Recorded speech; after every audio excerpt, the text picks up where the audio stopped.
Hello and welcome to the Cinebums. Welcome. We're back with John and Luke, as it always has been. I hope you enjoyed the Crimes of the Future, the review, and Cronenberg top five list with Jake and Lucas. That was not an episode necessarily that John and I would have done. We're not quite Cronenberg heads like those guys, so it was good to switch it up like that. And we were saying it felt good for just an episode to come out that wasn't done by us for a change, because we got Yeah. to just sit back and watch that money come in, from Yeah. it. Yeah. Yeah. We're glad producer Jake did some of the lifting there. It's nice to not have to listen to yourself too when you're putting these episodes out. Sometimes I get sick of just hearing my own voice. So Right. Yeah. There's like something about lonely about promoting your own voice, yeah. your own voice out there all the time, for sure. Yeah. Well, today we are going back to it's kind of a classic Cinebums topic, which is our top five first watches of the year. Um, and that's Yeah. not including 2022 movies. Yeah. And I remember back in the day, we used to do this episode because I think we were maybe a lot more avid, like we're in the stage of discovery of Yeah. movies. And like discovering new movies of any kind, and so we watched so much that it was necessary for us to have a top five of what we watched that was pre the current year. And I always really enjoyed it. So, and we kind of got away from that, I think. Maybe the last year, like this year and the last year, we didn't do it. So I'm definitely looking forward to doing it again, because it's just fun to like recognize those things, because I feel like they get lost. Like you can easily forget, and you can easily forget. It's like a very niche topic for like a cinephile. Yeah, yeah, definitely. Because why just rank the movies that came out this year that you've seen for the first Watch. time? Yeah, right. Yeah, but I'm glad we're doing this too because I wasn't sure what my list was going to look like until I started going through my Letterboxd diary for the year, and I was like, oh yeah, this is a great movie. Yeah, yeah, just Right. reliving all these great memories from the past 6 7 months. Right. And I remember in the Yeah. past we'd be like, "Oh, I had to really look," and you'd leave some out. Hmm. Like you're like, "Oh, I watched so many good ones that I had to leave some out." And that kind of was the case for me a little bit, as I looked at these again too. Like maybe some of the more arty ones that I watched that I five-starred on Letterboxd, I'm leaving out today, because like they wouldn't be necessarily as fun to talk about on the pod. Hmm. Yeah. Yeah, I agree. I have a couple on here that we've actually we might have talked about most of mine already That's briefly. fine. Just either in what we've seen lately, segment Right, right, for sure. or in a Bender episode. But those I usually just ramble off quick. Um, Right, right. as opposed to my long, in-depth essays that I'm going to give today on each of these. As opposed to officially ranking them Yeah. on a No, this isn't scale of one to yeah. five. As opposed to etching them in stone of this ranking of the top five. Yeah. Right. So yeah. But meanwhile, though, we've watched some movies that are more mediocre that we're gonna bring up because they won't be on the list. So yeah, we can get into some of those briefly before we Yeah. get into the list. I could start. Where the fuck am I gonna start? I watched a lot of stuff. Um, I think the most recent thing I watched that I could talk about is because it's very catered to you. I watched and actually I rewatched this, but it was like I didn't remember it that well. I watched Norm Macdonald, Hitler's Dog, Gossip and Nice. Trickery. Mainly, partly because he died, and partly because you talk about him so often on the podcast, and I'm not like as like I know a lot, I know who Norm Macdonald is, but like I don't have like I didn't have the idea in my brain on like, oh, I have this guy's like, the way he does stand up memorized or anything like Mm. that, or like I couldn't like name a bid right off the top of my head, and I felt kind of, a little ashamed about that as a guy who considers himself really into comedy, and so I put on this special, and um I like actually remembered that I have seen this before. Hmm.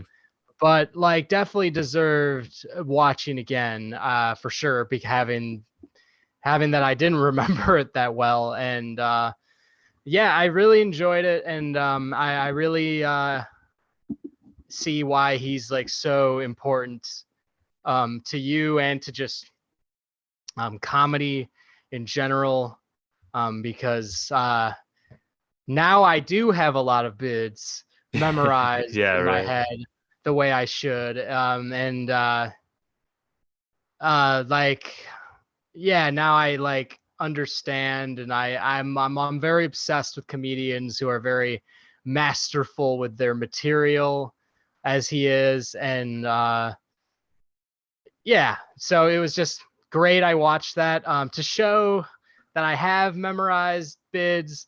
I'm very, very. I like. I have the timing memorized of the, because I remembered this bid from seeing the special like years ago. Whenever I watched it, where he went like, Germany again went to war with the world. The world. Yeah. And you think it'd be over in 5 seconds, but it was actually close. And that bit, I definitely, that's one of those that Yeah. I have that memorized now, along with the bit where, uh, like I did acid, and then 20 years later, 30 years have passed, and I didn't get high.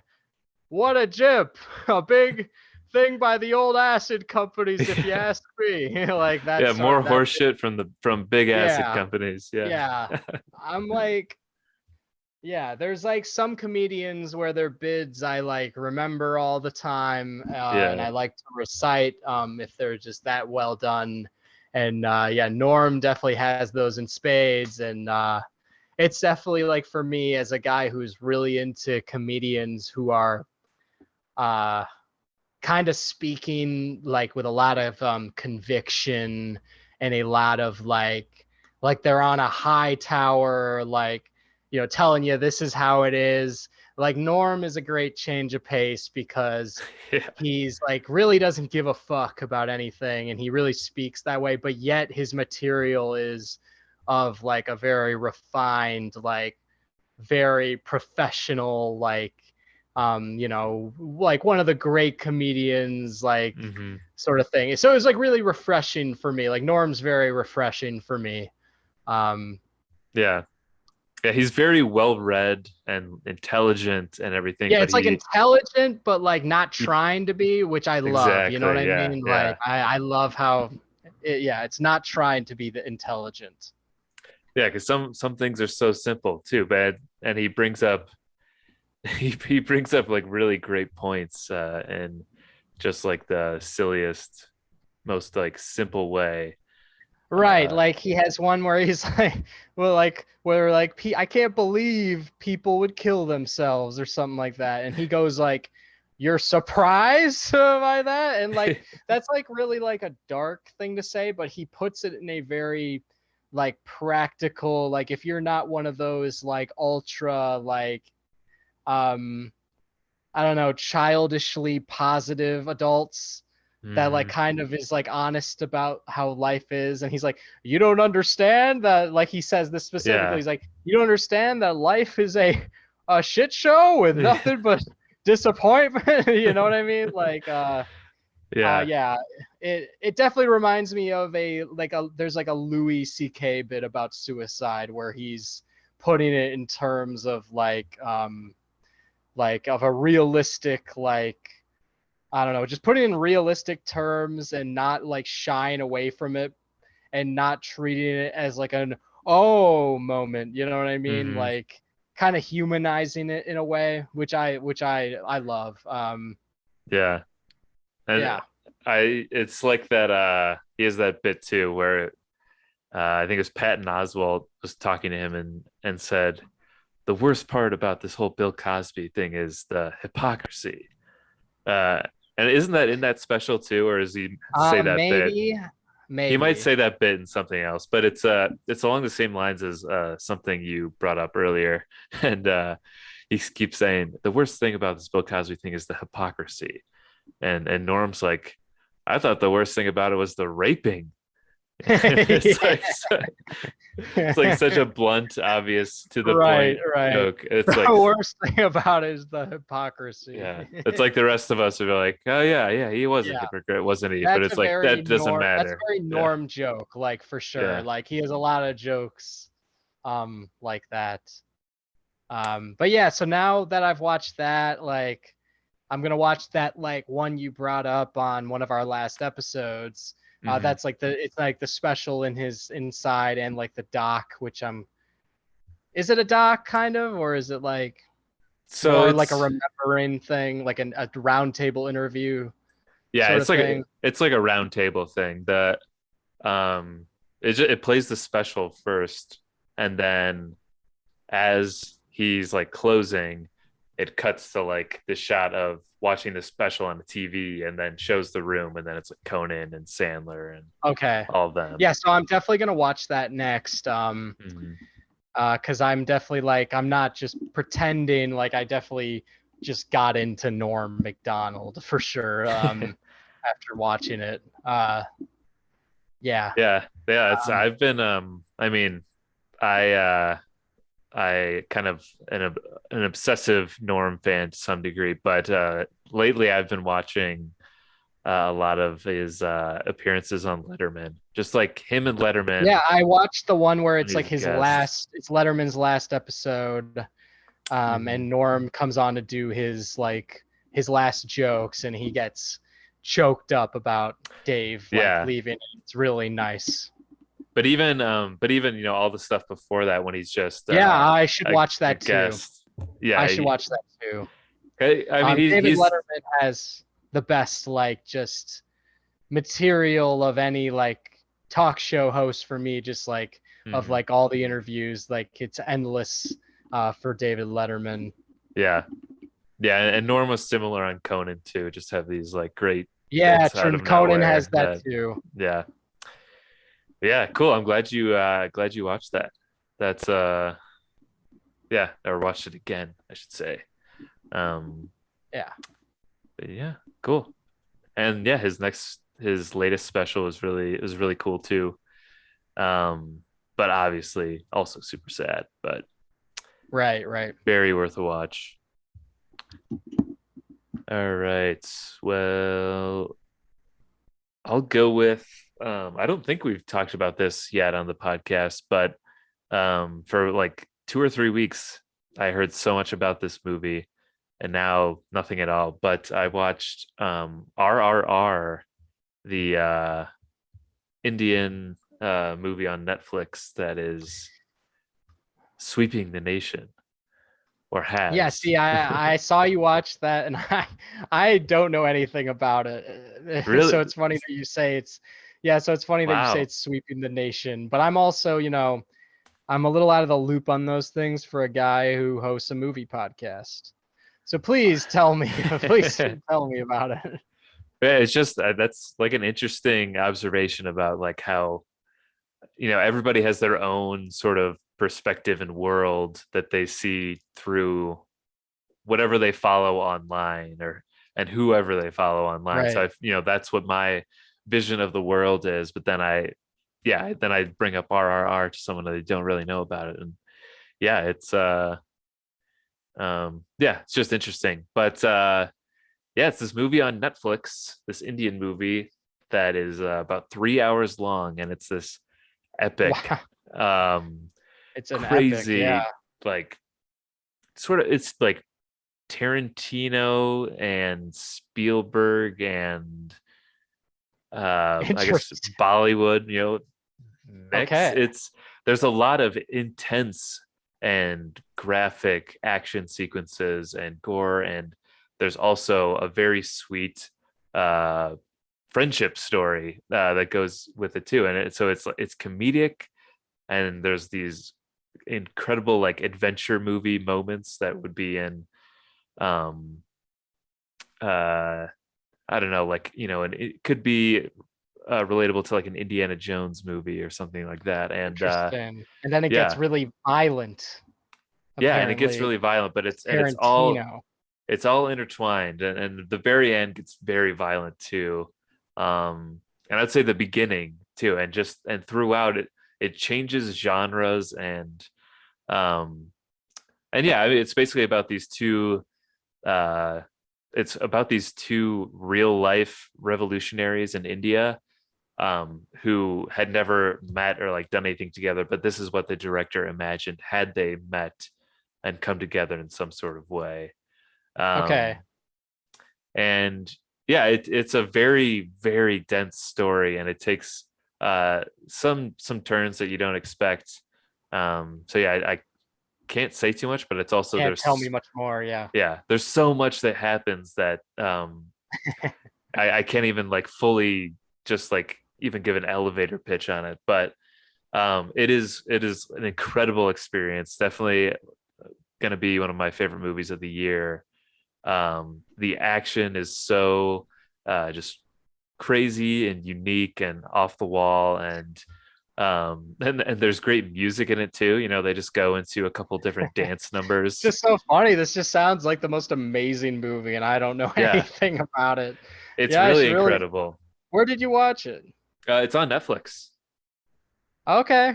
All right. Yeah. It's probably not on the ranked like of Netflix. Is it on like their like Mm, ranked thing, the bullshit rankings of what's like most popular these days? Because probably not you know, anymore. Yeah. right. All right. All right. Damn. I'll definitely watch this. Spielberg and Tarantino esque.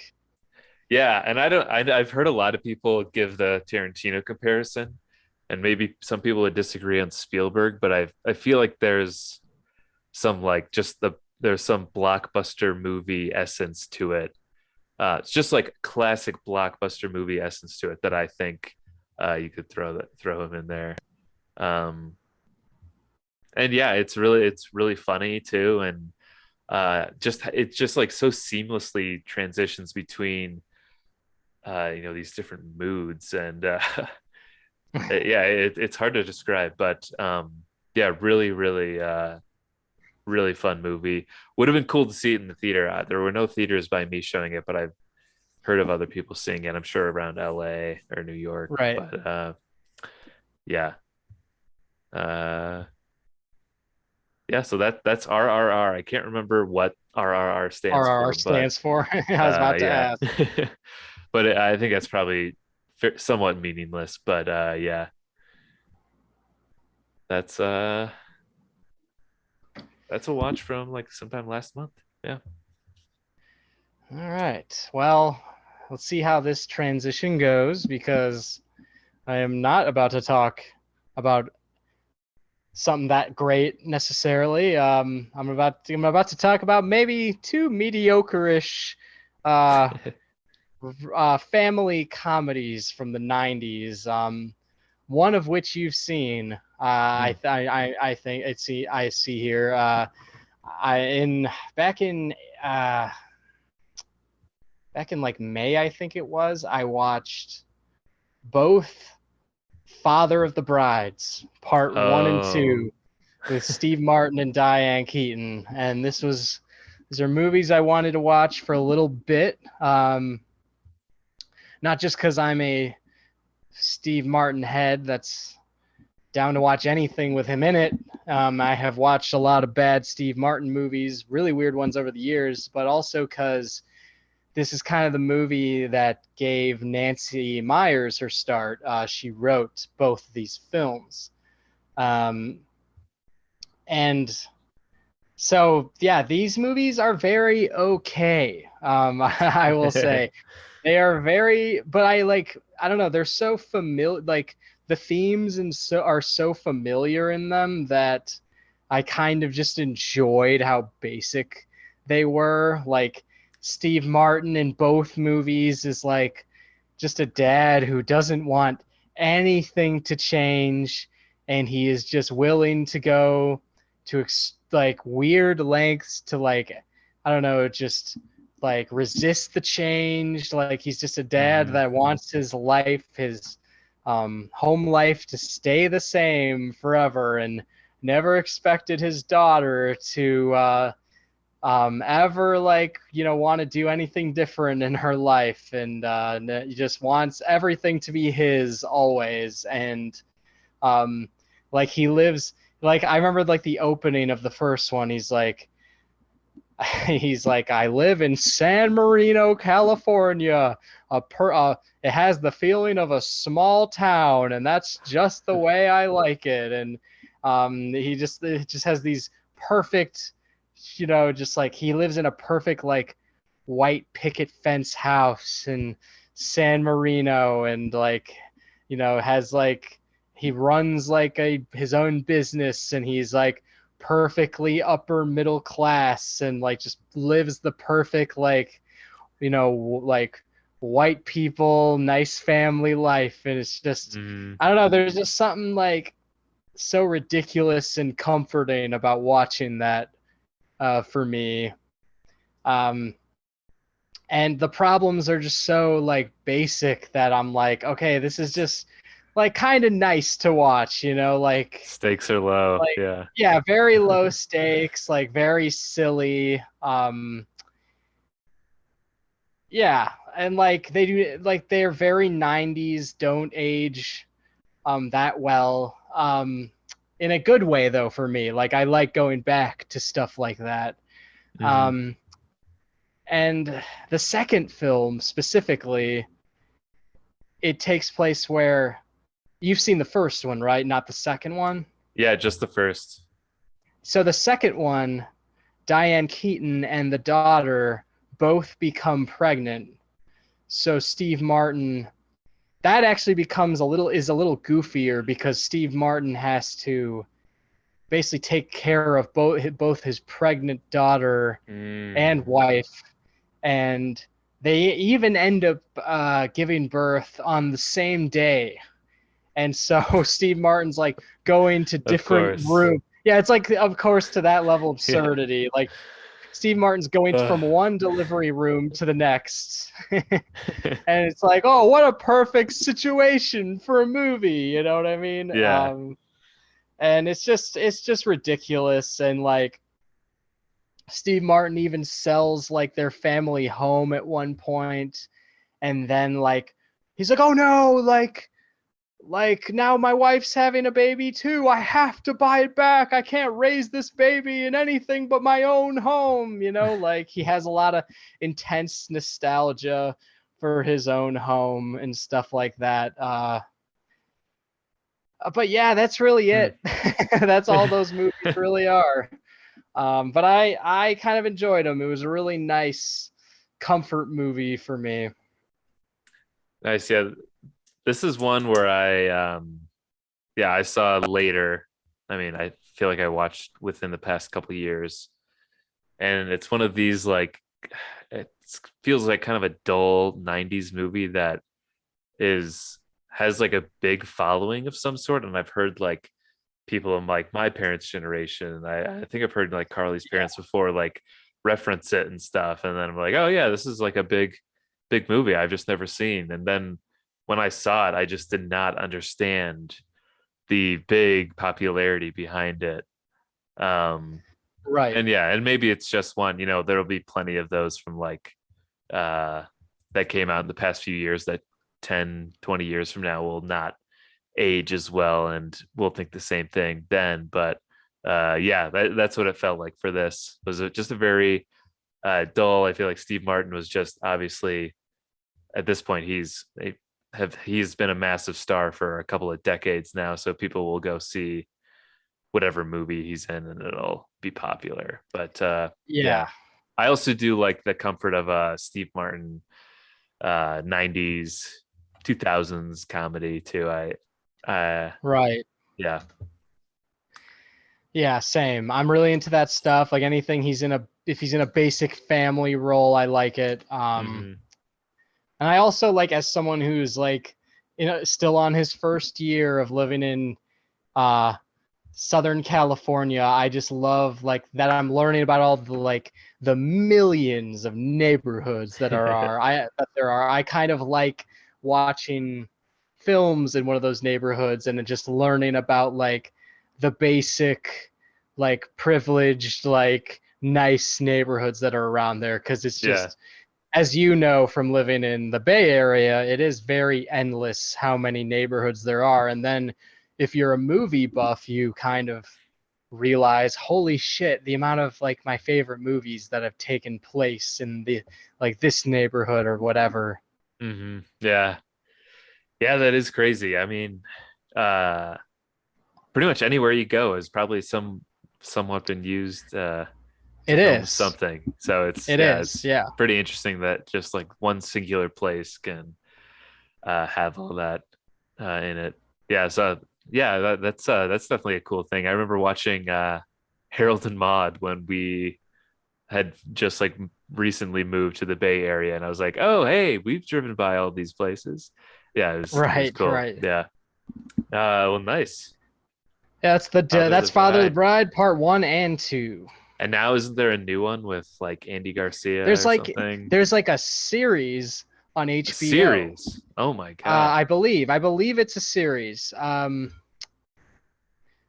then like the original is with Spencer Tracy, and I forget Hmm. who it's directed by, but it's directed by someone pretty iconic. But it's like the original is actually like it's very good. Is it Vincent Minnelli? I'm trying to find yeah, it is. Yeah, Yeah. it's Vincent Minnelli. Wow. And Elizabeth Taylor, oh, actually, no, it's Joan Bennett. the current Father of the Bride is a movie, the one on Oh, okay. HBO Max. But yeah, they just like really do not get tired of this for some reason. Yeah. Even that, I mean, there's plenty of movies that have the similar scenario too of Yeah, like the it's like dad usually and the wedding, a subplot, like a subplot of like some like anything, almost Yeah. everything. It's a subplot, and but yet they're like, no, no, we gotta base it entirely around this, like Yeah, the yeah. dad not wanting his daughter to get married. Like That's the interesting it, part, it's just Yeah. such an old school. Like I just can't believe that even like in 2022, it's happening, and Yeah. they didn't even like try to like they didn't even try to like do it like it's again a white family, so they didn't even try to like adjust it for the times at all. It's just like another white family. Yeah. Well, I'm sure big Father of the Bride fans will maybe be happy to see a reboot, but There's probably some people uh, who are I'm sure there's some people who are watching it. yeah. um but anyways, that's enough with those. Well then, I'll while we're staying on the topic of new movies, I'll say um this might be my last one that I'll bring up too, but I know you've seen it as well. Chippendale Rescue Yeah. Rangers, the John Yep. Mulaney, Andy Samberg Chippendale movie. And Yeah, I'm happy you brought this one up. I don't know if you were watching Jimmy Kimmel Live before this came out. oh, when they guest Um, hosted. yes, Yeah. because that's why I watched this, and I I have never seen such a ridiculous. I don't watch that many guest host things, but I've never seen such a ridiculous guest host thing because they just came on and like did not try at all. Mhm. And there was this one moment, I don't know if you remember, where it's like one of the segments of them interviewing each other about Chippendale Rescue Rangers. And Andy Samberg's like, he's like, speaking of Chippendale Rescue Rangers, and like John Mulaney's like, speaking of, it's all we're doing. It's just like such a ridiculous thing as they're promoting this very, very mediocre film that Yeah. I don't even know why it exists at all. But I didn't totally hate it, but I was also like, why the fuck is this even a thing, you know? Yeah, I almost feel like this is Disney trying to cash in on, I don't know, like it seems like it's going for a little bit of like meta and like metaverse type stuff. And It had a little like Space Jammy things in it because yeah, it just endlessly was reusing the property. Disney IPs, And yeah. yeah, and that really like I don't know, I just felt the more it went on, like the more like the less it like I realized it really had a purpose. Yeah.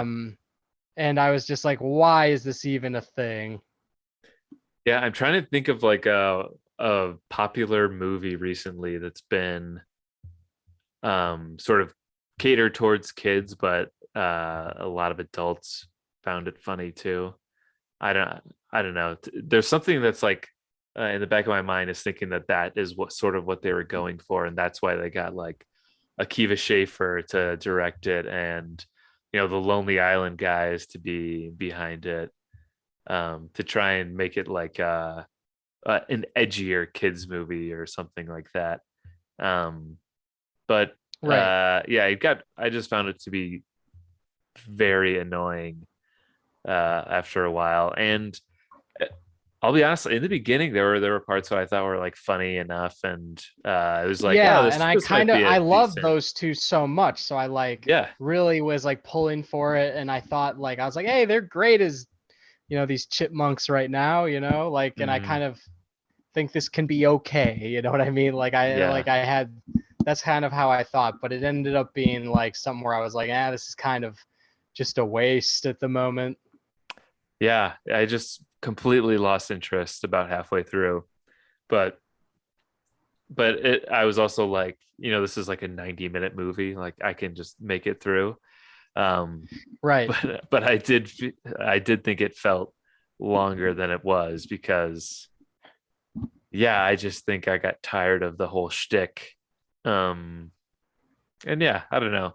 I feel like the Lonely Island guys like and Andy Samberg and John Mulaney could probably make a funny movie using this concept or whatever, but I feel like nobody really cared that much or probably took it that seriously.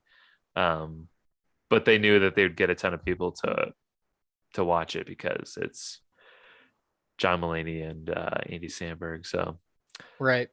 yeah, Plus Seth Rogen comes in as like a giant guy or something like yeah, that. yeah. He's like a what is he like a video game character from the early Yeah, and 2000s or something? they kept like making fun of like his laugh as like they kept using his Yeah, laugh yeah. as like so I was like, all right, I get it. We all like the Rogan laugh too, but I also kind of enjoyed it, you know what I mean? Like, but it Hmm. was just like it was so stupid, and that's like kind of why I was enjoying it. Yeah, yeah, yeah. It had moments that I thought were clever or funny, but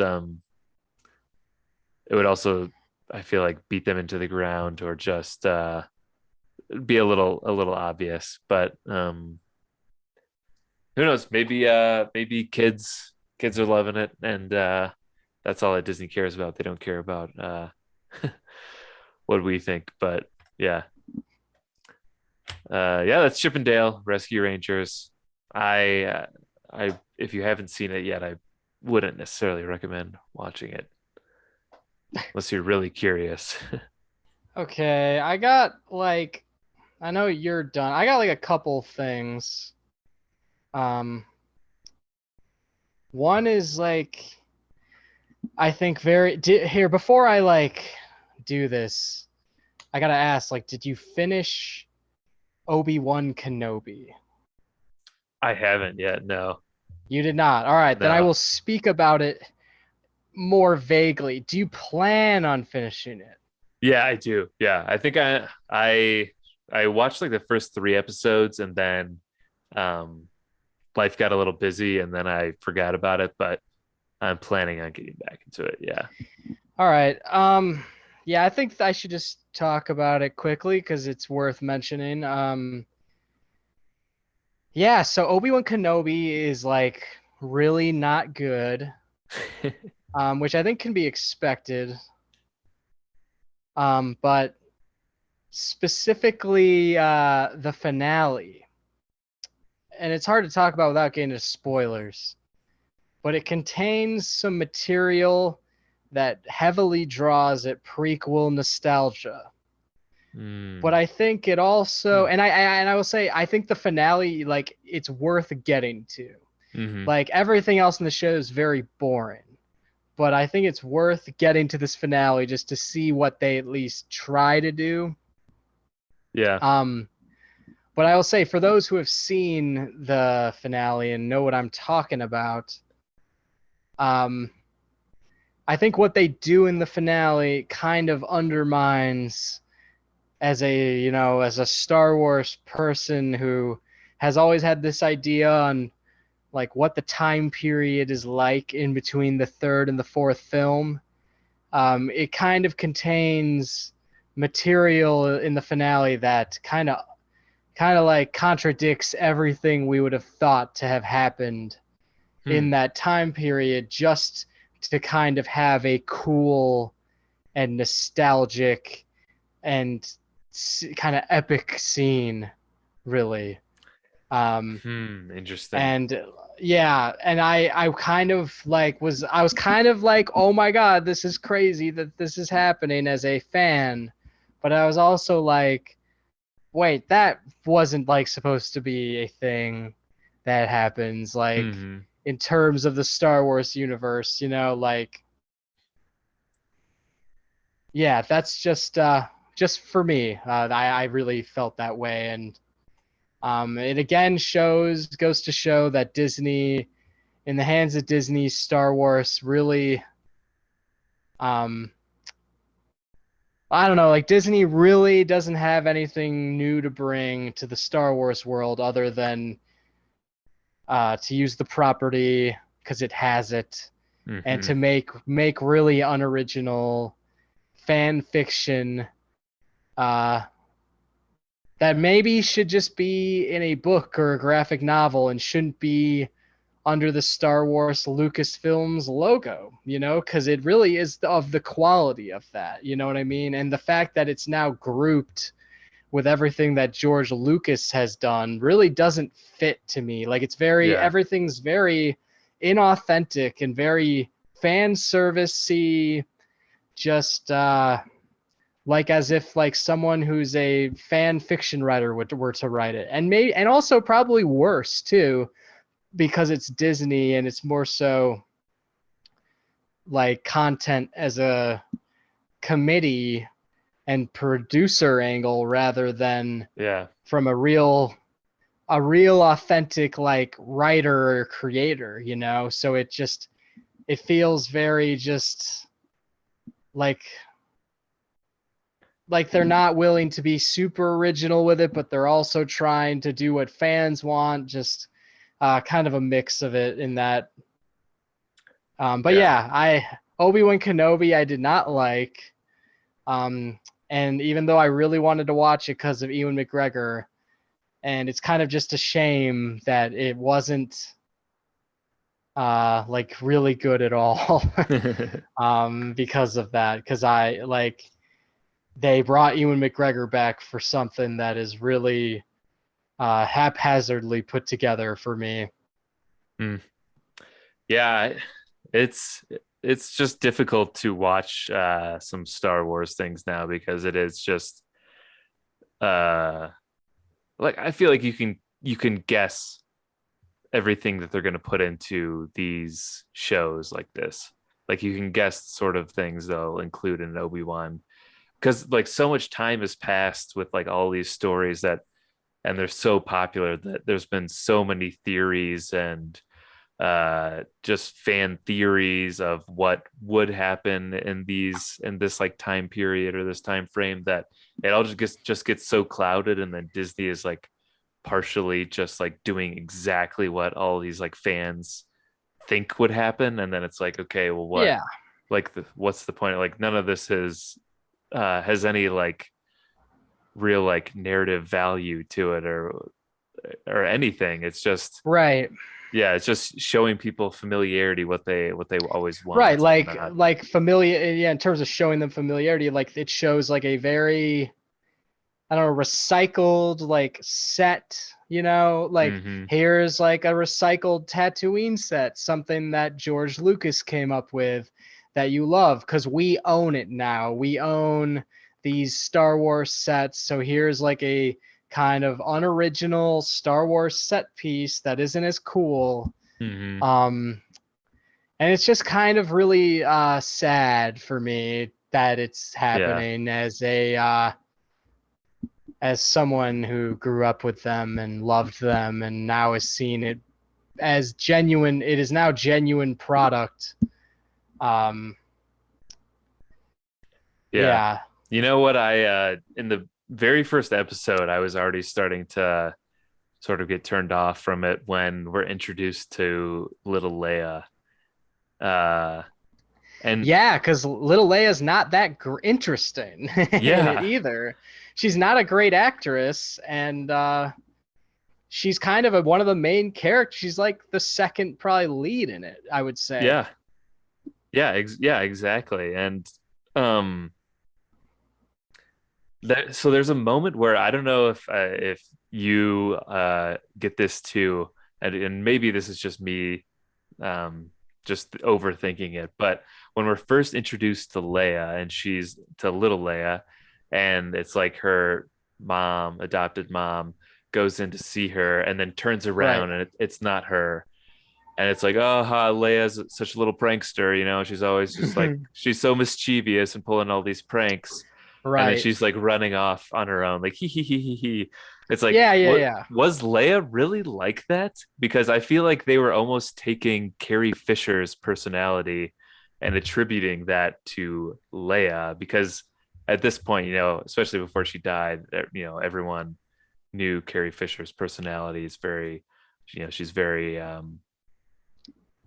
don't know, straightforward and Sarcastic or sarcastic. whatever. Yeah, I guess sarcastic and yeah, cheeky and so but then when you really think about like Leia's character in the original trilogy and even in the new movies too, she's very much like needs to do the right thing and like Yeah, very and noble leader and stuff like that. yeah. And here they're like, oh no, she's a little trickster. It's like that. I like you're thinking of Right. Carrie Fisher, not the character Yeah, of I don't Princess know. Leia. Yeah. Yeah, I think they were trying to be like, oh, she's like, yeah, she had a lot of like one-liners to like Yeah. Obi-Wan and stuff like that are like not even that good. They're like supposed to be good for like a kid saying it, and it's just, yeah, it's just really not that good. And it's like, do we really need little Leia? Do we really? We really didn't. No, yeah, we don't. And when she's running through the woods, this is in that first episode too. She's like running there. She's getting chased and she's running through the woods Right. And and somehow the troops outrunning. are not Oh, catching her at yeah. all. And they don't even show her like doing anything that cool or anything to outrun them. No. She's kind of just like running like a slow toddler would, and you're Yeah. like, how are they not catching her, They're man? Like this within is like arm's reach of her. They just need to stick their right, arm out and grab. right. Yeah, it's I that was really hard to get past. I think that's why I wasn't motivated to like watch through it all faster. But yeah, I Yeah. definitely And on I'm too curious to not watch the rest of it though. So yeah. yeah, no, it's worth there is like the finale has some very like you will be glued to it for sure. But it's not good, but you will definitely be like glued to the finale. Mhm. Just out of Gotcha. nostalgia. Um but yeah, it's also not for good reasons. Like it's, toxic like the rest of the Star Wars Disney Star Wars stuff. But like there are also things Mhm. I was noticing in the series like there's these action set pieces that they have that are very just visually not good looking at all and like really just very not memorable like a lot of the prequels for instance, even like the first two prequels which are very not good, have very memorable like images in them, like very memorable images and like have like some cinematic value where you're like, okay, there's a reason these exist. At least on this end, this is being creative. Like these may be very boring and like dialogue horrible and like you don't understand like what this is, but like at least you feel like this like world is authentic or something like that, or like this Mhm. action scene is like something to look at. But I felt like there's this one action sequence um where it's literally like the Empire are trying to scope like smoke the rebels out of their hiding spot, and I felt like the action sequence was so like pathetically like looking like it just looked pathetic like it was being made for kids, like I guess in a Mhm. way. Yeah. Yeah. Hmm. Yeah. Well, who knows? I'm sure they've already got plans for a second season. Um, but I don't know uh, about that, but like we'll really, see. oh, I Do guess they? I haven't, I don't know. I haven't heard anything or I read feel like anything. this is Yeah, something where they end it, and like if they have a second season, they're really they want the um money. Yeah. blowing it out of proportion because, like I said, even what they do in this, like I think the fact that the show exists is going against, without spoiling the finale, that really is going against it. I feel like this show is going against the idea that Obi-Wan was supposed to be in hiding this whole time and living the hermit life because there really was nothing he could do. Mm, And so if they say we're to bring him for a second season, they are really going against that the whole idea of him and Yoda sitting patiently waiting for the Skywalker kids to grow old and like take the mantle. You know what I mean? That's hmm. one of my big problems with not just the series, but especially once you finish the show, the finale, Hmm. which they really go against in the finale. Have you seen the Mandalorian at all? I have not, even though I have heard nothing but raves from it about it. I did actually enjoy the first season of the Mandalorian. Um, and I think you would probably like that more. I know I think with the second season it got maybe a little too they had gotten a little too in over their heads about just feeding the beast that is Star Right. Wars fans. But yeah, I do think that there's at least reason to watch the first season of The Mandalorian. Yeah, Right. Yeah, when there's I worked yeah. at Binny's, I heard nothing but raves about it. Like the guys like there, that was the show they talked about. They're like, did you see the Mandalorian? Like the episode, and I was just like, wow, like I didn't know people were so into this this show. Yeah, yeah. And there's only small details about that annoy me, like the this is the way thing. There's always like a because the force, may the force be with you and everything. Disney, I feel like with Rogue One and this one and The Mandalorian need to like include some sort of saying or philosophical thing when really a lot of it's meaningless. But yeah, there's only like little tiny like nitpicky details like that annoy me, but I look past those and I think it's actually pretty good. Yeah. All right. Yeah. So our top five first watches of the year. And I'll go first. And like I said, we have briefly mentioned a few of these on my list already, but Okay. yeah, but it's worth mentioning again for this definitive ranking. Um, but yeah, my number five is going to be Creep Show, the George A. Romero and horror anthology film from the 80s.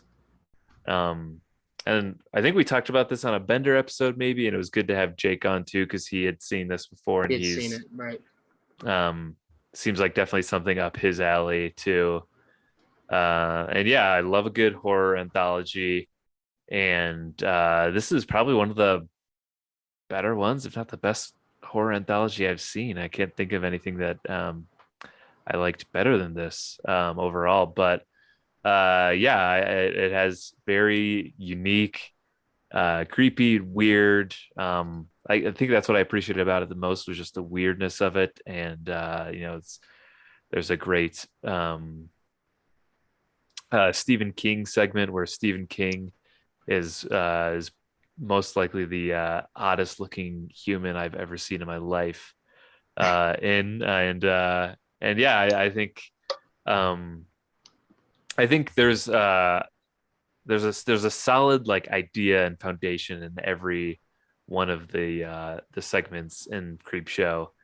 And while there's some that I like really love and some that I think are just okay, I think they're all like pretty solid when my only like qualm with anthologies in general is that there's a lot of times a couple that I feel like are just a slog and you have to get through to get to better ones. But um, yeah, Creep Show is solid all the way through. My favorite of the anthologies being the Leslie Nielsen and Ted Danson one, which I don't even want to say more about it, but it takes some great twists and turns, and really like it. And on top of that, the production design is really incredible. It looks like a lot of those great '80s horror B movies, and yeah, and the editing was really really interesting too. A lot of cool vignettes and um, just designs used throughout the edit. So yeah, Creepshow is my number five. Yeah, got to bring up a George Romero every now and then. I don't think we've Yeah, discussed his work in a while, so yeah, not much at all. it's good to give him his props. And yeah, I'm intrigued by this one because of like the anthology and like the ensemble of it for sure. Mhm. The fact that it has like Ted Danson and it has Ed Harris and Stephen King and just looks really interesting. So yeah, I'll definitely check this out one day. Yeah, it's a fun one. My number five is a film made in 2000 by Kenneth Lonergan called "You Can Count on Me," and it stars Laura Linney, Matthew Broderick, Amy Ryan, and Mark Ruffalo. Um, and it's like this is really good. It's like it's one of those like down to earth like indie-ish like people just uh like two siblings kind of reuniting. Mark Ruffalo and Laura Linney. Mark Ruffalo is a kind of an eccentric drifter. They both kind of lost their parents when they were younger, and they both kind of dealt with it in different ways. He became kind of a drifter who's lived all over, hasn't really had much of a plan or anything going in his life. He's also like had he's done drugs and stuff like that. Laura Linney, on the other hand, has kind of a very together life. Has a son who she's very obsessed, maybe a little obsessive over. And one day, Mark Ruffalo comes back, and they kind of reunite, and they kind of he kind of hasn't been around in a while, so she's like, where you've been? I've been like scared because you never call and stuff like that. And he starts kind of living there and taking care of her son and forming a relationship there. Um, and it ends up just kind of being a little character dynamic. She kind of starts to have an affair with her boss, Matthew Broderick, who's married, and you kind of see what Mark Ruffalo is so insecure about and all that stuff. And it's very like realistic on how something like this would be, and like their dynamic, and kind of how he's damaged, and how and just kind of why he can't be around as much, why he kind of has to be a drifter. And it's just a very beautiful, very down-to-earth movie, one that will make you may definitely make you want to cry at the end. And their performances that they give, especially Mark Ruffalo, is fantastic. And this was not one I had heard of, and so it's definitely quite a gem. And it was an easy watch, and yeah, it's a beautiful film. Oh wow, yeah, I have not heard of this before. Um, but yeah, Kenneth Lonergan, I guess he did Manchester by the Sea too. Is that right? Yeah, this is not as sad as that. It's got a lot more. It's got a lot more of a heart to it, for sure. But yeah, it definitely leaves you wanting to cry, for sure. Oh, all right. Could go for a good cry every now and then. All right. My number four then is a movie I just watched recently called Good Morning, the Ozu film Good Morning, which Oh yes, yes. I saw you is watch this. I my was a little first jealous. my first Oh, you Ozu. first. Yeah, because I've been listening to a lot of interviews lately with Japanese Breakfast. I don't know if you listen to them at all. Yeah. Um, and Michelle Zauner was talking about all these Ozu films that were like inspiring some of the music that she was writing, and I was like, man, that is someone who I have been like too intimidated to start to like really get into. Um, so I decided I did a little research and was trying to figure out what was a good like entryway into Ozu, and Yeah. a lot of I, people I mean, recommended this one. So from my yeah. experience, they're not even like that like bad. You know what I mean? Like they're not like Oh super no, not intimidating or anything like that. no, that was just my like that was just like my Like prejudice of yeah. yeah, like I perceive these to be much more. I mean, this is the only one I've Right. seen so far, but to be much more, I guess, heavy um, and just require a lot of my like attention and focus. But yeah, but Good Morning is a very, um, it's a silly sort of look into um I guess I guess what it's supposed to be a little bit of, commentary on just modern days obsession with consumerism and TV and definitely, having this is in like a more rural Japanese or suburban Japanese area that's seeing a lot of Western influence come into the picture. And these two boys, basically, it's a very simple, premise and everything too. These two boys really want a TV, and because they love wrestling, they want to watch wrestling, and they always have to go to their neighbor's house who is like he's older and has a job, and he has a TV, so they go to see Mhm. him just to watch TV. So because their parents won't buy them a TV, they decide to protest and refuse to speak to them. And it's just a yeah, sort of a classic, kid thing to do, is to just pout and ignore your parents, not talk to them at all. So yeah, they're basically doing a silent protest.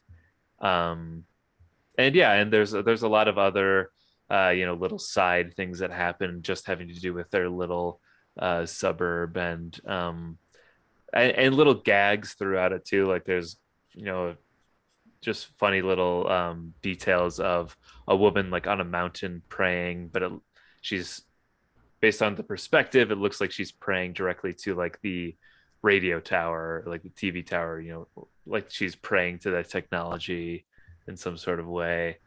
Um, yeah, it's really quirky, and funny, and very simple.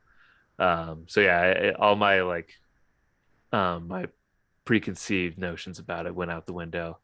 And it just looks really good too. It's um Yeah, like for like probably like frames of inside these like classic Japanese oh homes yeah, and the walls and looks stuff so like great. that. The color is so great too. Yeah. There's just like there's a lot of emphasis on these like red objects, or some like a red stripe on their sweatshirt. There's like red throughout it that it like looks really good. uh and I also don't know if this is in other Ozu movies too. I assumed the choice was made because you're seeing a lot of this from the child's perspective, so it's all the camera shots are very low. Like the camera's very Yeah, low to that's the ground. kind of yeah, that's kind of the case. I feel like it's because they're always like kneeling in those Yeah, I guess that's like true. rooms, Yeah. right? Yeah. Yeah, a lot of times they're sitting or Like kneeling. it's like floor level camera. Kind of like Hmm. I don't know, Kurosawa movies are like that too. Hmm.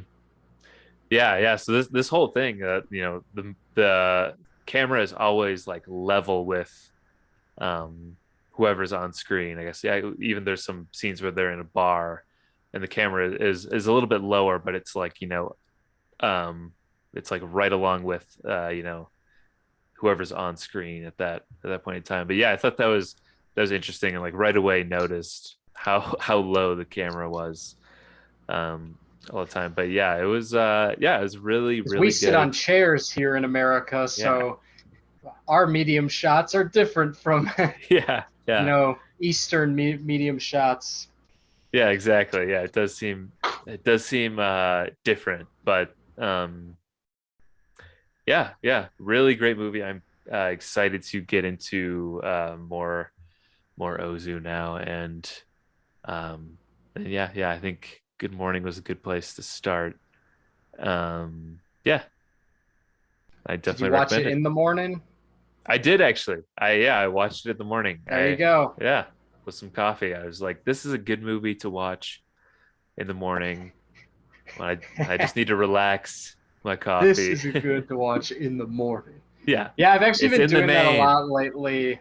Yeah, it's in the name. Yeah, I've actually been watching a lot more movies in the morning lately. Yeah, I remember you saying that. Yeah, yeah. That's a good point too, because there's too many times where I'd start something late at night and not be Yeah, able to you're finish it. lazy at night. You're distracted. You're not gonna like think as hard about it. Yeah, Like usually you want to watch like some stupid shit like to fall asleep mindless. to. So it's kind of Yep, more about the yeah. yep. It's not those days anymore where I'd be like, all right, I can start now. This is perfect. I can start one movie at 6, another at 8, and another at 10, and I'll watch 3 movies tonight. Yeah, yeah. Those days are gone. Yeah. So yeah, that's my number four. Good Morning. Nice. I've only seen Tokyo Story, so I still have to go down the list a little bit more myself. Hmm. All right, so we have now started on my list.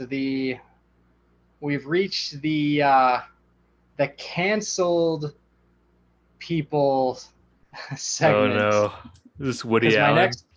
next two movies are by can are featured some canceled people. The first one is 127 hours.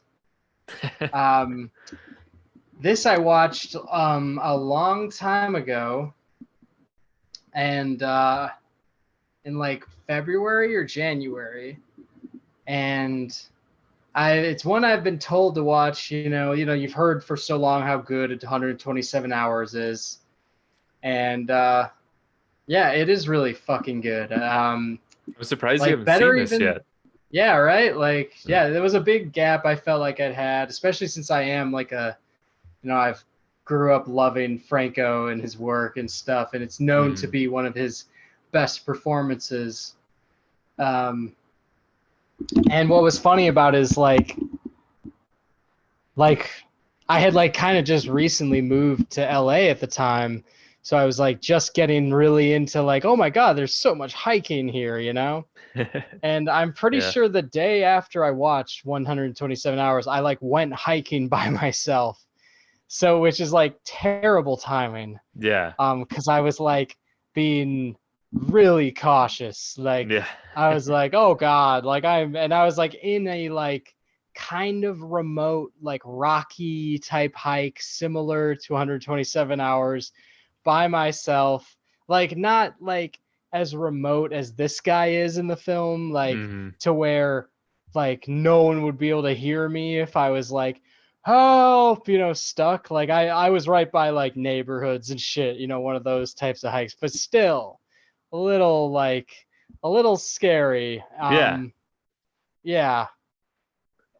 And it is crazy in this film how into hiking and how reckless Franco's character is in hmm this. Like I was like, this guy's out of his mind the way he like runs between like the rock formations and like runs off the wall. Like the way he gets stuck is because he is being so stupid out Yeah. there. Like he is like obviously an adrenaline junkie, but like he's like running off the walls and like going between there, and I'm like, what is this guy doing? He has like headphones on. I'm like, this guy's like a fucking maniac. Like don't hmm get me wrong, I can see it. Like I get like that like outdoorsy like exercise hiker like high myself, but I would never be as like crazy as this fucking guy. um but Yeah, I definitely think understand. that the odds are very low for just like the average person, like you or me, hiking, getting their arms stuck under a boulder like this. It's definitely higher if you're like one of these Yeah, uh, crazy outdoorsy guys that do that type of stuff. But yeah, right. Like there's a scene where he first meets Kate Mara and her friend, and he just kind of runs down like the hill he's on. That's like a rock hill, like incredibly steep, and you could see they're just like, they're just like, what the fuck, like what's this guy's deal? And I kind of have like been like that out here sometimes where I'm going down a very steep hill, and you're like being very careful, like mm, your legs are shaking, your calves like hurt and from just going up already, and now you have to go down and stuff. And then I'll see a guy who's like just jogging down this really steep slope, and I'm like, what the hell? Like this guy must have grown up doing this. You know what I mean? hmm yeah, yeah, Um, it's insane.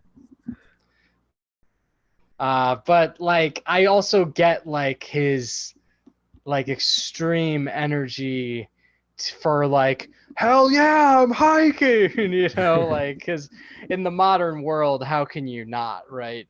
hmm Um, but yeah, I thought like the movie was fantastic. Like definitely better than I thought, and especially when James Franco's alone and they're looking for ways to spice up like his rapport with the audience, and like they kind of do things like where he's like on a talk show like he's on a talk show or something like that, and there's like a laugh track, and like he's like, I've been out here 3 days, because he's going delirious and stuff like that and laughing. Like I thought that was like really good as a way to not like lighten the mood, not only lighten the mood but also capture how delirious he would be. And Franco really out knocks it out of the park, performance wise. He's really good. And it is like very, you do feel like you go on this journey by the end, with him, like when he finally gets discovered by some people and they're like, wait, what is this guy's deal? Like he's been out here and like you've been with him this whole The whole time. time, And yeah. yeah, and he kind of is like, just dying. Yeah, pretty awesome movie, I will Yeah. say. Really just crazy story, crazy real life story too. Right. Yeah. And it says like at the end, he's like, now he always tells people where he's going, blah, Yeah. blah, blah, like when he goes hiking and, whatnot. Yeah. I remember when that happened. I was like, that's one of those like freak crazy things that everybody knows about then afterwards. It's not just some like local folklore or something. It's yeah, it was pretty crazy. And then going hiking after, like you did after watching this, is like going swimming in the ocean after watching Jaws or Watching something. Jaws. Yeah. Yeah, totally understand the anxiety there. Well, then my number three is a movie that I remember you had recommended on the podcast years ago, maybe a couple of years ago. And I finally watched it this year. It's Tampopo, Nice. the ramen western, um, That is by what it Juzo is. Yeah. Itami. Yeah, Not the spaghetti Western, the ramen the Western. ramen western. Um, which I've seen. I don't know if I'll keep this on my list, but I had just seen a lot of people talk about how it's their favorite western after I had seen it. And I was like, yeah, yeah, uh, I feel like that's good enough to add it to my top 20 westerns list. Um, so I did that, but we'll see if it You're like, I have a stays or bit not. more of an authentic Western Yeah, list I than know. I that. can't decide how authentic I want to be with it, but yeah, what a great movie. I was, um, uh, for some reason, I just when it was in a period where I just wanted to eat ramen all the time, and then I was like thinking about, oh yeah, there's that movie that Luke mentioned.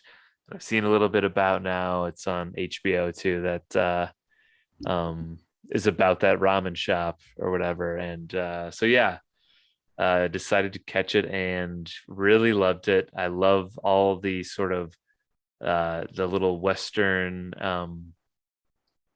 I don't know what you'd call them, Western um like nods. vignettes in between or something Yeah. like that. Yeah, where the it's Like almost in like the between the ramen prep, there's like all the like sketches yeah, yeah. almost. The bandits show up in the saloon or whatever, but in this case it's Yeah, a yeah. Oh ramen yeah, shop. yeah. Right, right, right. Yeah. Yeah, there's like clear bad guys and good guys um and yeah, yeah, on top of that too, just like great story of this woman. You know, it's a nice, motivating, inspiring story of this woman starting her own ramen shop and just wanting to get better at something um through all this, repetition and practice. And yeah, yeah, that is a very, very charming, fun, delightful movie. Um, and yeah, yeah, really loved it. And I loved the um, I guess you'd call these vignettes throughout, where it's the couple um sort of sexualizing food, Right, right. and it's just like the weirdest things that I was not expecting at all, and yet it was like the most beautiful like Like art weirdly I've fits ever. with the movie. Yeah, it was so, yeah, so fitting, and definitely confusing at first, but yeah, it was. I thought that was so unique and cool. Yeah, I really really love Tampopo, and I could see this one being um an easily like rewatchable one when you need sort of a movie like this. Yeah, I'm like a guy who's like I am more obsessed with food than I am about movies. Um, and so like if it's like a perfect food movie, I'm like, oh God, this is like perfect. Yeah. Like this is, just what I want. Yeah. And when I saw Tempopo, I was like, where has this been all my life? Yeah. Yeah, it made me really. I did try and find other food movies after this that are like comparable in a way. Comparable as in, like this good, this like have this much like artistic value to it while also being a bit of like food porn in a way too. Yeah. And I highly recommend Eat, Drink, Man, Woman by Ang Lee. That is it's kind of about this uh it's about this cook who is just very meticulous about like just food and everything, and there's a lot of just his showing his process of making food, and it's a lot about family and how food among the family is shared and showed to express like love, but they're not really able to express themselves the same way without hmm, it. That is fantastic. Um, yeah, there's cool. also like that. There's like some documentaries I really got into. Like there's one called like Garlic is as good as like 10 Mothers. That's on Criterion. I've heard of that one. Um, Yeah, yeah. that's fantastic. Wait, That is isn't that like Herzog or something? Isn't that made by like a it's made pretty like by well-known director? LeBlanc LeBlanc. Oh, oh, yeah, yeah, yeah, yeah. I don't know why I thought Herzog. He's a very famous documentarian, I'm pretty sure. But Yeah, that yeah, is yeah. like that shows like people not only like cooking incredible things with garlic, but like just how garlic, like in a lot of different cultures, garlic is seen as kind of just like great for everything in your health, and is used as like Mm-hmm. healing Hmm. and stuff like that. Um, Yeah, yeah, Les yeah, Blank. Yeah. Yeah, like you gave him a I think it's Les Blanc, right? I think you gave him a like a French LeBlanc. Yeah, I was like, that no, sounds it so can't be that. It's cool. probably LeBlanc. Le Blanc. Oh yes, that's I think the reason I thought it was Herzog is because um because Les Blanc made the documentary about the filming Herzog. of Fitzcarraldo Herzog's movie, but Okay, he okay, made the documentary about the Herzog movie. Okay, yeah, yeah, because I remember hearing gotcha. about that documentary, but yeah, I want to check that out too. Yeah, that's Cool. really good. Um, And I Cajun and Creole seasoning is a good one. It's like about like the food of New Orleans, and it just shows them making a bunch of seafood and stuff. That's pretty awesome. I like the I just have the Eat Drink Man Woman uh up on Letterboxd, and just the picture of them at their table with all this food set out looks really really good. So yeah, I'll for sure watch that soon. Yeah, you can watch it and also be like, oh, this is so good what I'm eating at home too, even though it's Yeah. not as good at all. I'm eating like Taco Bell right now. I'll just live vicariously through the movie. Right, pretty much. uh Like I've never traveled in my life, but I watch Anthony Bourdain and I know everything about every country. yes, I know all this the food, the signature food of every country, thanks to I hope to eat it someday. I hope to be a part of it someday. All right. So the next the next one of my canceled section on my top 5 is what you predicted before. It is a Woody Allen movie. Oh, It Woody is Allen. Crimes and Misdemeanors, which is a movie I wanted to see for a long time because, like, as I've mentioned before, like you, I'm like a big fan of comedians, and I watched so many interviews with comedians I respected, like, Chris Rock, Louis C.K., Jerry Seinfeld, Judd Apatow, and they would all mention, like, they all not only like just love Woody Allen, but I would always hear over and over again how Crimes and Misdemeanors to them is one of the best films ever made. And I was like, holy shit, I gotta see that. And I finally did. And it has probably been like, 5 to 6 years in the making that I've wanted to see this. But like, it kind of starts off, and I was a little like, okay, this seems like a very typical Woody Allen film to me.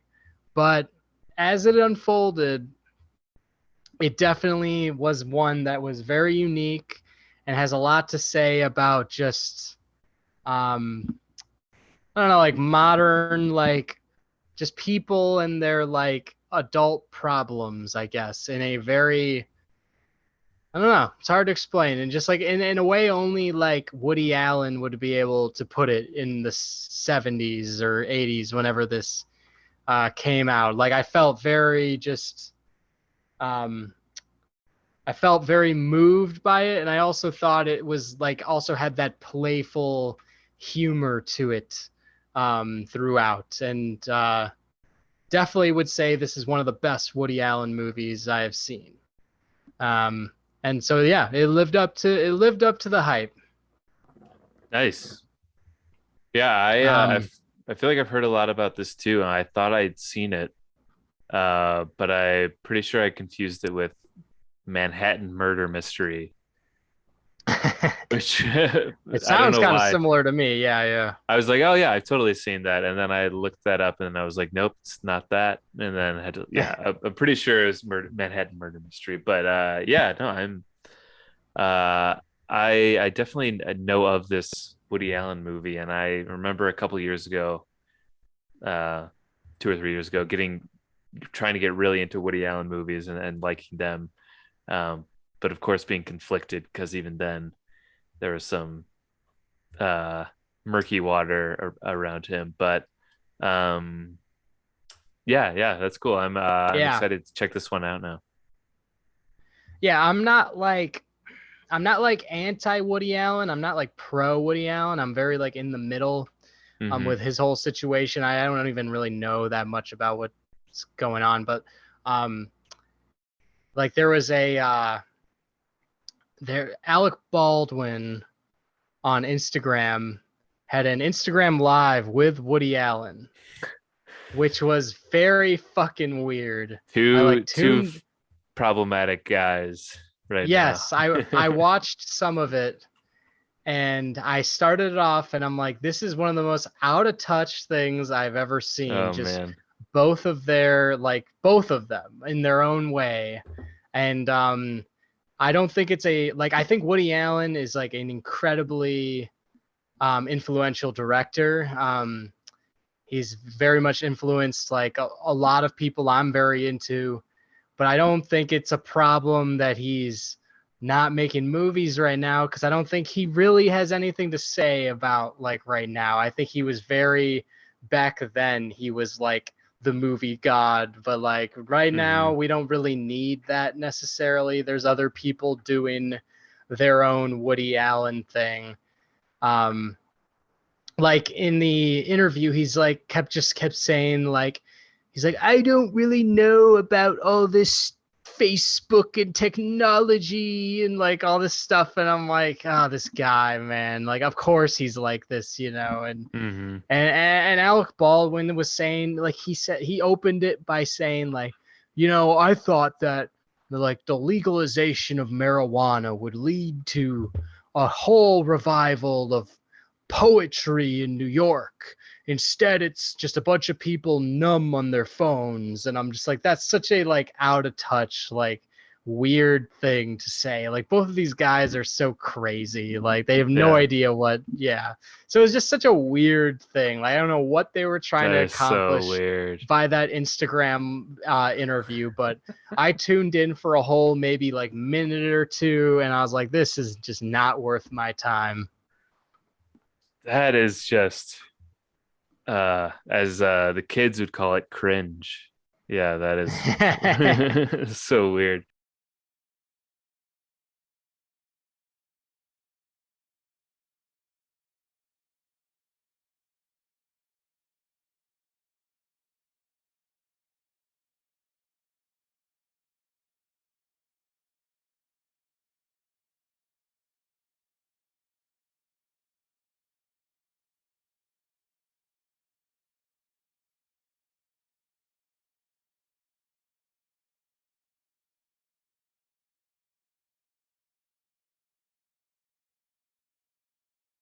Before I move on from that like Mhm. canceled segment, I feel like I should end it. I should have something intelligent to say about it. Other than that, I like those two canceled guys movies. I thought they were good. I feel like there's like always that like question that people always have, like, do you think you can separate the art from the man? Like The they art always from the ask that, artist. right? Yeah. Yeah. And I'm always like, I think you can. I think it's kind of obvious you can, but Hmm. it's a little gray. You know, it's there's just a little gray like at times. Like obviously, you know, I still like the work of like old Woody Allen movies. I still respect them and stuff like that. Um and like Bill Cosby is still arguably the greatest comedian that there ever was, and like is still a blueprint for everyone's like comedy. Um, and like for instance, like Michael Jackson, right, was fucking amazing. And but yet I did watch the Leaving Neverland documentary, which kind of has scarred my personal perception of Michael Jackson, Hmm. uh, because of wow, like what a fucking creep, Um, does that mean his music wasn't incredible? No, but maybe for me personally, I am now like I get an icky feeling when I listen to his music. You know what I mean? So like Yeah. it doesn't like on an objective level necessarily like damage it doesn't damage the music legacy because he still was like he's still like in he's still objectively the goat of pop, but subjectively when I throw it on it's very hard for me to not think of how fucking creepy that documentary was, and how I definitely am one of those who believes what happened because I don't know. I'm not like trying to go after two people who say they were victimized by like someone when they were kids. You know what I mean? Like I think that's kind of wrong. Yeah. Hmm. So yeah, basically I'm saying like you can separate it pretty much, but it's like yeah, it's complicated a little bit. Yeah. Yeah. I mean, it's definitely That's complicated. just that's just what it is. Yeah. But yeah, and I mean, I agree too. There's I I could still enjoy some Michael Jackson songs, but it's just weird now. And then there's plenty of people Right. like that now where it's uh, you know, it's interesting watching something that someone's in and like, Kevin Spacey or something. And it's Right. Yeah. yeah, and someone who already was giving you sort of an with when it comes to him, someone who was already giving you like an uneasy feeling, but it was like Right. but it's like in a good way necessarily because it was, because Right. for his characters, but then yeah, it just amplifies that even more. So yeah, it's weird and tricky, and just the whole cancel cancel culture thing, is obviously there's good parts and bad parts to it, but um yeah. I feel like the big ones that we can all agree on that did bad things, we all uh we for most people I feel like can't can't hold anyone in that high of regard anymore, especially Bill Cosby. Um, Right, but right. yeah. Yeah. Well, that's the long-winded explanation for why I have those two movies on my top five.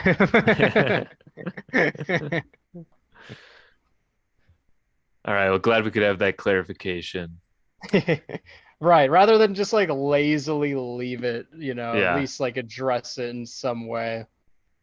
All right. Well, my number two then um, uh, is someone who is uncancelable, and it's because he's an American treasure. He's America's sweetheart. It's Tom Hanks, and Meg Ryan, who I should say, both. Yep. Joe versus the volcano. Joe versus the volcano, both of America's sweethearts together again. Right. And yes, I talked about this a couple episodes ago, probably. I think this might have been on our most recent bender. Um, but yeah, Yeah. even the paparazzi or just crazy fans got Tom Hanks to cuss them out recently too, and everybody came to Tom Hanks's defense. So that was nice to see. They were bothering him. Yeah, leave Tom alone. Um, but yeah, Joe versus the volcano. One of my this is I've now rewatched this again since watching it the first time, and it is maybe one of my favorite movies ever now. And I just think it's one that I'll definitely go back to when I need a good laugh or just enjoy something that's not too uh mentally strenuous. But yeah. Again, Joe versus the Volcano is about this guy who's just burnt out at his job. He works at an rectal probe factory. And that just immediately from the beginning, you just see these workers walking into this rectal probe factory and just hating their life. And that song about the company store, gave my life to the company store is playing. And so right away it's already a little over the top and quirky and yeah, it's a great rom-com that also deals with a lot of just the existential life questions and sort of appreciating life more and appreciating your time on the earth and yeah, in case anyone hadn't heard that episode yet or doesn't know about this movie, but it's essentially about this guy Tom Hanks who finds out that he has months to live because of this brain fog, weird symptomless disease, and so he decides to live it up and he quits his job, goes on a spending spree, and finally asks out this girl that he's been wanting to ask out. And Meg Ryan plays multiple different characters throughout it, and she's all very funny and charming and great throughout. And then this guy shows up at his door. He's like I think he's like a scientist of some sort who's been sort of living by these natives of this land, of this island, and every 100 years they have to sacrifice someone to the volcano to appease their volcano gods. And everybody's come to their senses at this point in 1990, and nobody wants to sacrifice themselves. So he asks Joe if he'll do it, and of course he accepts because he has nothing to live for. And then yeah, and it turns into a very wacky adventure type movie. And yeah, there's a lot of great uh scenes of just humanity and life affirmations that Joe gets throughout this process. And so it's a very uh inspiring movie. And um another too is the production design is really cool, and it's very much Tim Burton-esque.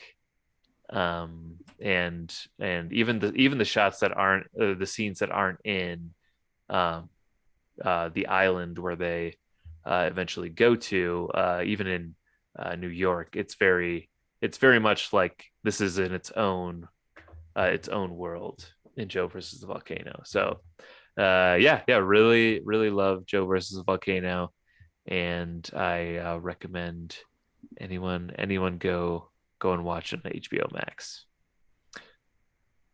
Yeah, as you could tell, I remembered this movie just from you talking about it. So Yeah. last time, and I kind of remember all those details too. So I'm Yeah, getting I'm sure. Yeah. I'm getting the Joe versus the Volcano treatment twice. But like, I definitely, that just goes to show like I really want to watch it still. Like, I haven't forgotten about it, and I've definitely been meaning to. Yeah, well, here's a good reminder for you or anyone out there that it's Right. still out there to watch. Yeah, I thought um I was like caught off guard by it almost. It seems like it's kind of just like a 90s rom-com that has this sort of ridiculous premise to go with it. Um, but yeah, it's way different than all the other Tom Hanks, Meg Ryan movies. It's very, very goofy, um, but in the best way. And yeah, I was surprised by how much it stuck with me and hooked me.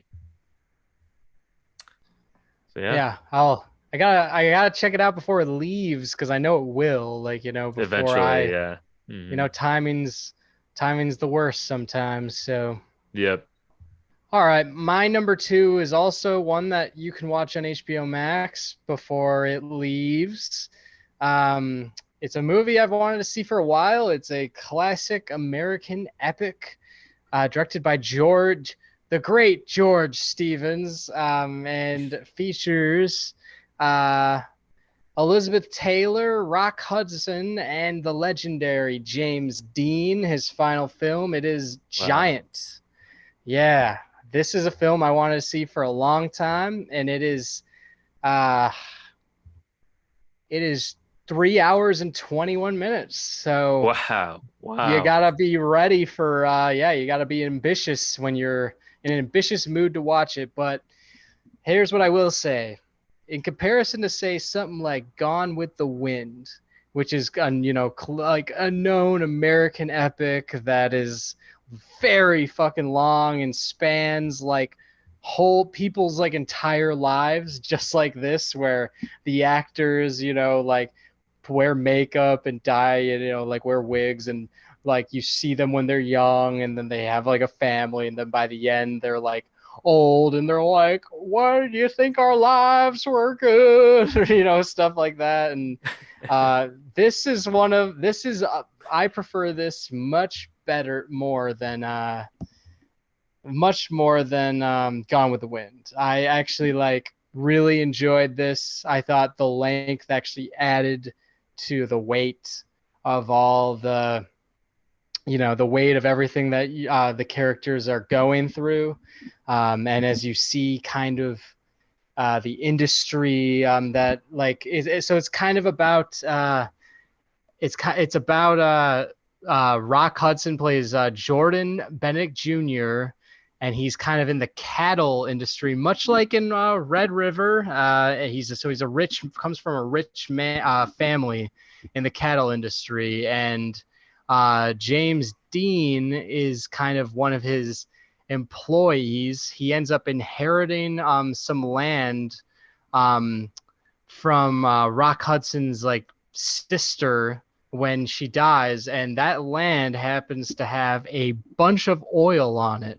So James Dean ends up becoming very rich, and there's kind of a conflict between him and Rock Hudson as like the old money and the new money. As James Dean becomes like one of the like richest, most famous men in the land. And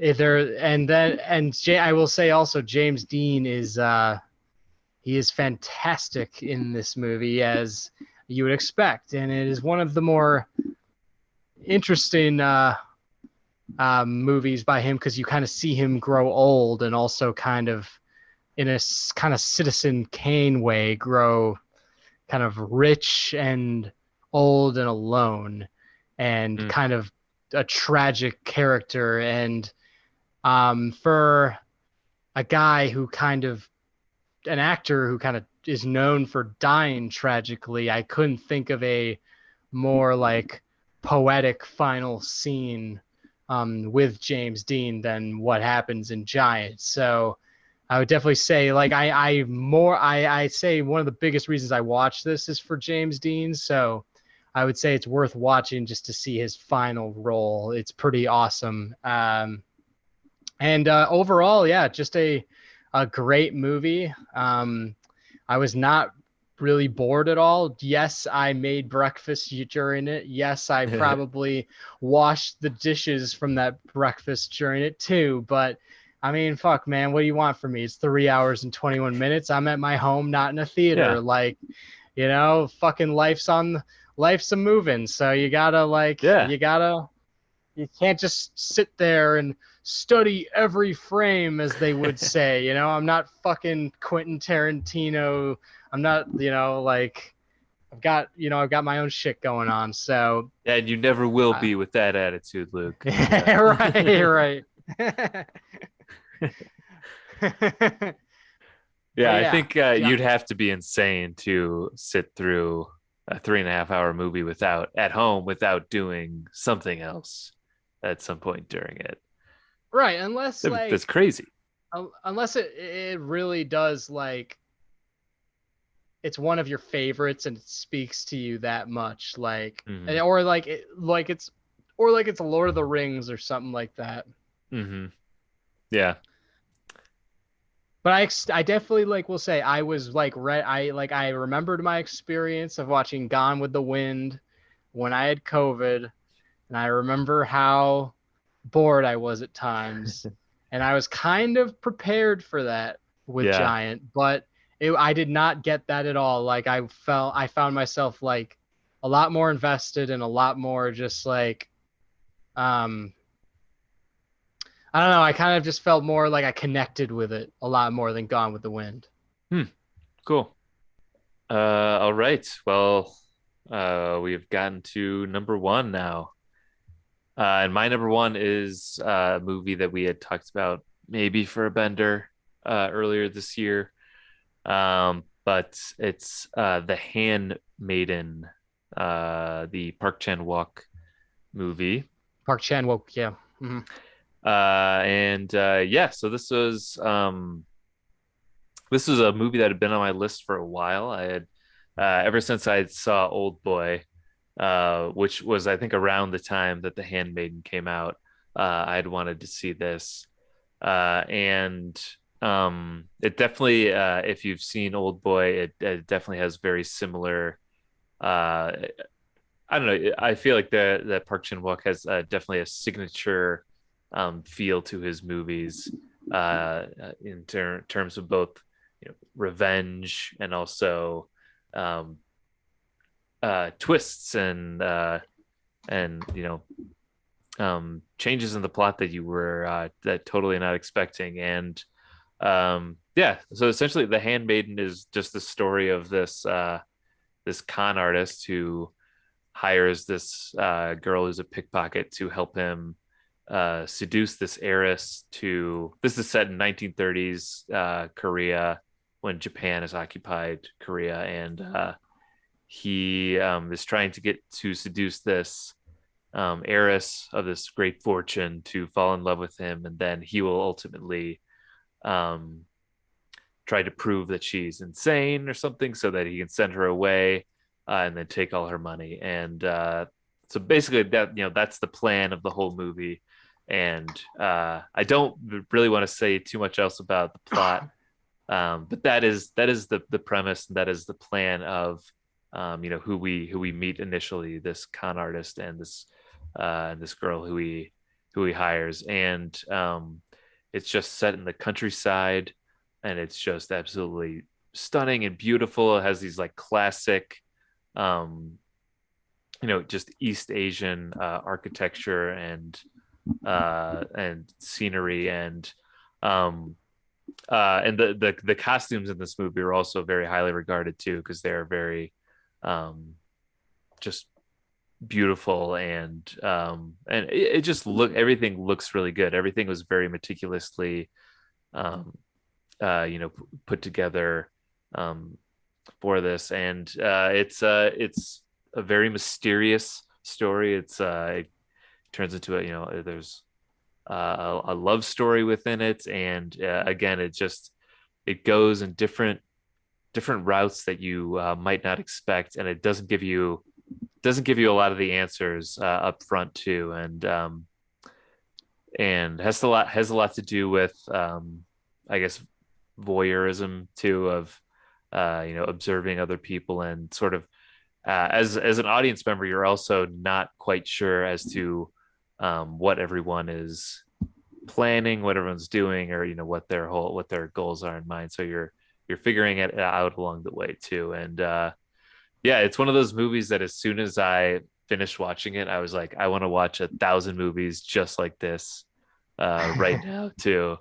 So I think like the very next day I watched Stoker, which is another Park Chan-wook movie, which is his only English speaking movie, and it's actually quite different from his Korean movies. So Never mind. I do not want yeah, to watch any more like this. yeah, it was not along the same. I did still like Stoker, and it's like a remake of Hitchcock's Shadow of a Doubt, but it was not what I was looking for in terms of a movie similar to like Old Boy or The Handmaiden. Where I will say, to not trying to give anything away from either of those movies, but where Old Boy, there is much darker and grimmer, just outlooks throughout the film. This one, I feel, is a extremely satisfying ending, and it's unexpected, and yeah, at the same time, very satisfying, and because at times it teases you a little bit that maybe it won't be. So yeah, I really love The Handmaiden, and that's my number one of my top five first watches. I've still yet to see a Park Chan-wook movie, and that is also why I will never be Quentin Tarantino. Yeah, exactly. Just keep The it. Just moral of the keep building. story. Yeah. Keep building the reasons up. I also don't like feet, so we're just like. Yeah. I'm with you there too. Yeah, that's definitely something you got to be into if you want to be Tarantino. Yeah. It's one of the boxes you got to check. Right. But yeah, I've Old Boy is like a huge gap I have. Kind of like 127 hours or something, like it's just a big cinema gap I have. Yeah, that's definitely what he's most known for. Um, but yeah, there's still plenty of Park Chan-wook that I haven't gotten to yet that I'm excited to get to. Just knowing how much I really enjoyed these. So, yeah. All right, so my number one, I am just, over the border with this one because it is a 2021 movie that was on our Bummies episode that Jake mentioned. It is The Worst Person in the World. Yeah, I had this on my list initially, and then I was like, I don't know if it's too soon, recent. so I swapped it out. Right. Yeah, but yeah, Right. I'm glad you're bringing it up then. Yeah, so I watched this last like Sunday or whenever it was, and man, is this a good one. Like it's Yeah, kind of like a French New Wavy movie, but like it just kind of goes to show that like these types of movies can just be endlessly done if you just have an original voice, like, because it is just about, another film. Like, I've seen a lot of films about young women who are trying to find themselves, trying to find their place in the world. And this one was just so refreshing and so good, and just I felt like I related to a lot of it. And and even if I didn't, they put me in her shoes to make me understand everything that Hmm. was going on. Yeah, I thought this was just such a fascinating and good movie. Yeah. Yeah, yeah. I think I watched it maybe like when after I had watched it, I went to Letterboxd and I saw that you had just watched it too. And so we might Right, have watched it right. like back to back days or something. I think I watched it Yeah, just after same you day or did. So whatever. Yeah. yeah, so it's very similar timing. And yeah, I feel like I watched this movie, and I don't know if you feel the same way. I feel like I watched it at like the perfect time in my life where I'm glad it came out now. Same, same, We're, same. approaching 30 and still trying to, figure out what it is, to do with life, and always waiting for something to happen to spark something, or waiting for Hmm. something to be over because then I'll do this, and this is what I'm looking forward to, something that inevitably I'll be once that happens, be looking forward to something else. uh Yeah, yeah. it really was like the perfect movie. I mean, I mean, like, for the day I was having, especially, but also, like, I could have watched it any time and it would have been like perfect for that time because of just like where I'm at in life right now. So yeah, this Hmm. movie was awesome. And um and it's just like another like example of cinema being this um just this form that really can like connect us as humans, like from different cultures. Because Hmm. um what is it again, John? Is it Norway? Yeah, I Nor was trying to think too. I think it's Norway or Denmark. It's one of those um Scandinavian. but yeah, either way, like, yeah, like, just to show that from different cultures we can all relate to when we're all having the Hmm. same problems and we have the same wants, and maybe like the same complicated things in the way of those wants, and um yeah, that's like what I love about like foreign films like this, like, the most, is Hmm. that like we really can connect with we can connect like that. um Yeah.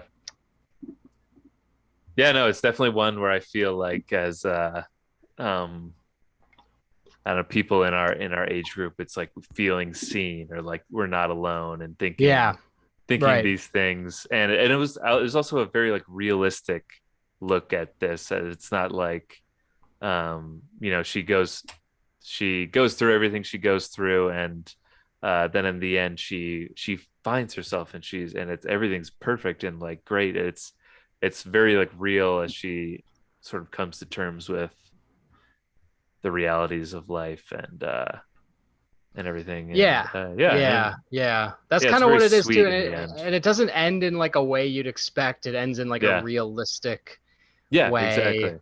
And I felt like when she like breaks up with her boyfriend, who's like says like she was the love of his life, and she feels all this.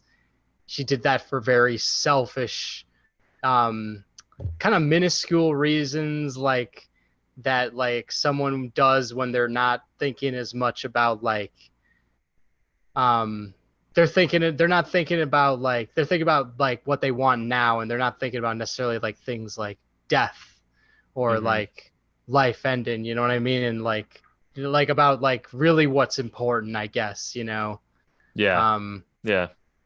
and I guess like being seen and feeling like you are necessarily in control, like, as Charles Barkley would put it, the bus driver of your own Yeah. life.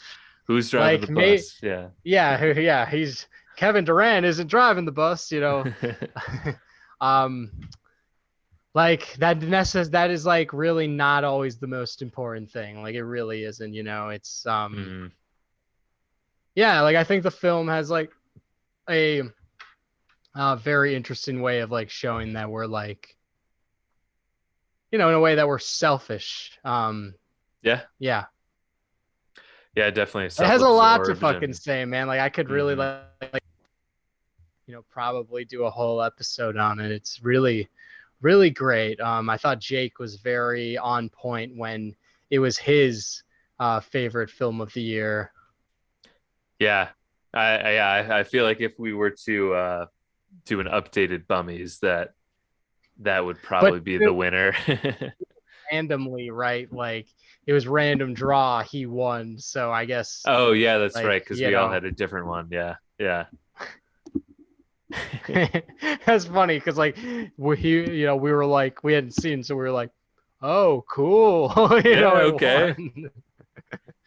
Congratulations to Congrats, this movie Jake. we don't, yeah, we haven't seen. Yeah, Right. I feel like it would maybe be a clear cut winner if we were to do it again. But yeah, I'm glad you brought it up for your list because I couldn't decide whether to keep it on mine. So yeah, You didn't know whether it was appropriate or not.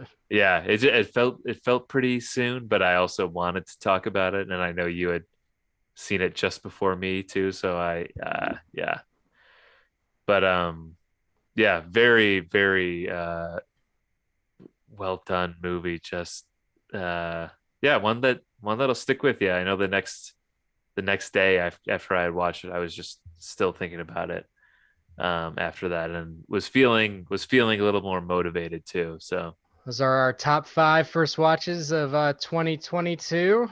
yeah. Um, I hope you are impressed. Yes. If you're not impressed, let us know and tell us what you've been watching, what you are Yeah. your top 5 first watches of 2022. What did you watch that was Because so much better than what we watched? Yeah. yeah, because I'd really like to know. Um, yeah, I hope you enjoyed it. I hope you enjoyed um, our complications with the new Star Wars movie to the worst person in the world. And then in a couple weeks we're gonna be doing, to quote Monty Python, something a little completely different. We're gonna be Yeah. talking about Star Wars, but Star Wars through the eyes of Seth MacFarlane, which is kind of a curveball because we've never talked about anything Family Guy on the show. But Yeah. Family Guy is not only something I used to like watch a lot during the summer. Well, that's really what it is. It's something I used to watch a lot during the summer. No, that's only what it um, is. Yeah. that's all it is. And we're having a very a Family Guy, a passionate Family Guy guest coming on, and he will remind you of Family Guy and that he is a joke machine himself. So stay tuned for that.